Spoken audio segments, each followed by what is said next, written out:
order of police. Philadelphia is forced to pay a hefty settlement to a mother whose toddler was exploited for a PR stunt by the police union. So before I get to what that settlement amounts to, Philadelphia is forced to pay a hefty settlement to a mother whose toddler was exploited for a PR stunt by the police union. So before I get to what that settlement amounts to, let me give you some context. So last year, the Fraternal Order of Police, the largest police union, decided to pull this PR stunt where they posted an image, a cop basically embracing a little toddler, a black toddler, right? So this was posted, I believe it was on Facebook, and there we go. The post read, let's keep the picture up, but I do want to read what the caption reads there.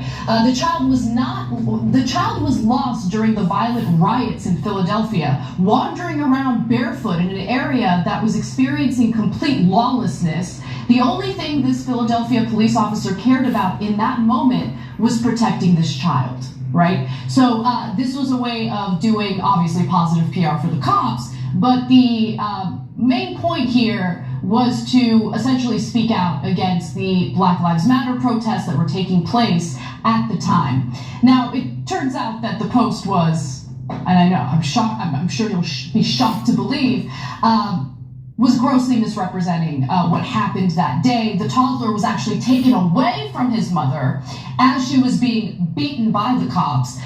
The police union used her child's picture in this misleading Facebook post to essentially gain sympathy at a time when cops were being protested in these mass movements across the country. Now, again, the child was not lost. The child was taken away from his mother, and the mother was met with brutality. Now, here's how things really went down that night. Nursing aide Rakia Young was heading home in the early hours of October 27th of 2020 when she unknowingly drove into a large protest over the police killing of Walter Wallace Jr. She tried to make a 3-point turn to get away from the tense scene when officers smashed out her windows with their batons, and that's according to her attorneys.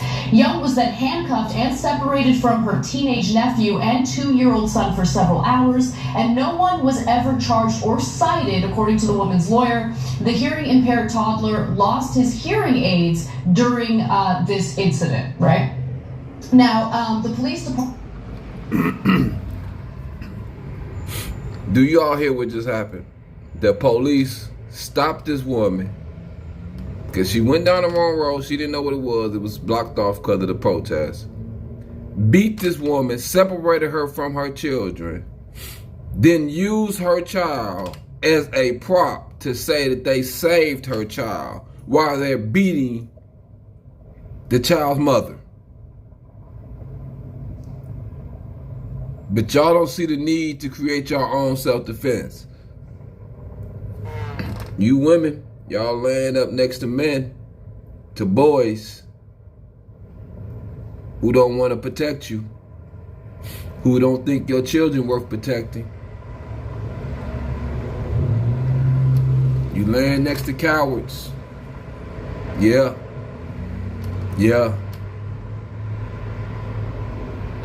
Facts. If you don't see what's going on in this country, you don't see how the police are used as a means to exterminate us. White people can run into the White House and not be stopped. But you can't drive down the wrong street without being beaten and your children being separated.